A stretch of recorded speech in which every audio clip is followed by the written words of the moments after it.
ଜ୍ୱରରେ କମ୍ପୁଛି ଶ୍ରୀଜୀଉଙ୍କ ଶ୍ରୀଅଙ୍ଗ। ଆଉ ଏହାରି ଭିତରେ ଜାରି ରହିଛି ଅଣସର ପିଣ୍ଡିରେ ମହାପ୍ରଭୁଙ୍କର ଗୁପ୍ତ ଉପଚାର। ଆଉ ଏପଟେ ଅନବସରର ପ୍ରଥମ ଦିବସରେ ବ୍ରହ୍ମଧାମ ବ୍ରହ୍ମଗିରି ପାଲଟିଛି ଭକ୍ତଙ୍କର ରଣହୁଙ୍କାର। ଭକ୍ତଙ୍କର ସମାଗମ ଦେଖିବାକୁ ମିଳିଛି। ଇଏ ହେଉଛି ସିଧାସଳଖ ଚିତ୍ର ବ୍ରହ୍ମଧାମ ବ୍ରହ୍ମଗିରି, ଯାହାକି ଅନବସର ପ୍ରଥମ ଦିବସରେ ଗୋଟାଏ ପଟେ ପାଗ ଅନୁକୂଳ ରହିଛି। ଏହାରି ଭିତରେ ପୁରା ହଜାର ହଜାର ଭକ୍ତଙ୍କର ସମାଗମ ଦେଖିବାକୁ ମିଳିଛି। ପୁରା ଧାଡ଼ି ଦର୍ଶନ ରହିଛି, ବ୍ୟାପକ ସୁବିଧା ମଧ୍ୟ ରହିଛି। ସିଧାସଳଖ ଆଲୋଚନା କରିବା ଆମ ସାଥିରେ ମହାପ୍ରଭୁ ଅଲାରନାଥଙ୍କର ପୂଜକ ଅଛନ୍ତି। କ'ଣ ରହିଛି ନୀତିକ୍ରାନ୍ତି?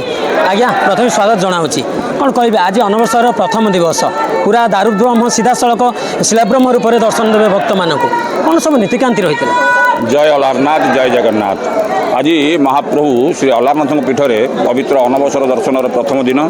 ରାତି 3ଟାରୁ ଦୁଆର ଖୋଲାଯାଇ ମଙ୍ଗଳ ଆଳତି ବଢ଼ିବା ପରେ ମହାପ୍ରଭୁଙ୍କୁ ତଡ଼ ବୋଲାଇ କରି ଅବକାଶ ନୀତି ହେଲା। ଅବକାଶ ନୀତି ସରିଲା ପରେ ଗୋପାଳ ବଲ୍ଲଭ ଉଠି ବର୍ତ୍ତମାନ ଏଇନେ ସର୍ବସାଧାରଣ ଦର୍ଶନ ଚାଲିଛି। ଏଇଟା ଦିନ 12:30 ଯାଏଁ ଚାଲିବ। ଦିନ 12:30ରେ ମହାପ୍ରଭୁଙ୍କର ସକାଳ ଧୂପ ବସିବ। ସକାଳ ଧୂପ ସରିଲା ପରେ ମହାପ୍ରଭୁଙ୍କର 2:30 ବେଳକୁ ଦ୍ୱିପହର ଧୂପ ହେବ। ରାତି 8:30 ବେଳକୁ ମହାପ୍ରଭୁଙ୍କର ସନ୍ଧ୍ୟା ଆଳତି କରାଯିବ। 9:30 ବେଳକୁ ଆପଣଙ୍କର ସନ୍ଧ୍ୟା ଧୂପ ବସିବ। 10:30 ବେଳକୁ ମହାପ୍ରଭୁଙ୍କର ବଡ଼ ସିଙ୍ଗାର ବେଶ।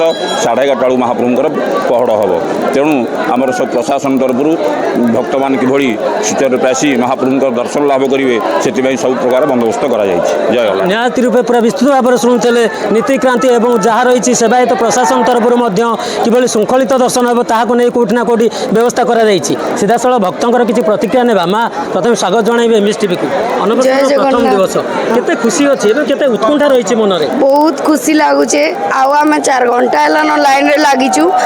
जगन्नाथ के दर्शन करमु, बहुत खुशी अच्छु। आम सोनपुर आईचु। निहाती रूपे समस्त बहुत खुशी अच्छा, एक्साइटेड अच्छा। किसी भक्तों प्रतिज्ञा ने आज्ञा कौन कहे जी दारुब्रह्म को शिलाब्रह्म रूप में दर्शन करने सुजोग मिली? प्रथम रे तो समस्त को जय जगन्नाथ।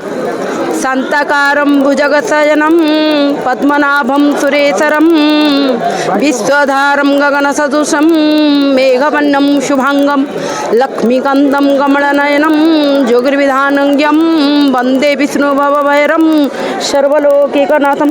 समस्त जगत रे संसार मंगल करंतु प्रभु अलारनाथ। समस्त को एतिकी मु प्रभु को प्रार्थना करुची, समस्त को संसार सुखी रखु। आमे बलांगीर आइछु अलारनाथ महाराज को दर्शन करने को, कोटि पुण्य पाइबा। जगन्नाथ को दर्शन जी कले पुण्य हुए, अलारनाथ को भी दर्शन कले से पुण्य कहुए बोली आम एत दूर चली आसु दर्शन करवा।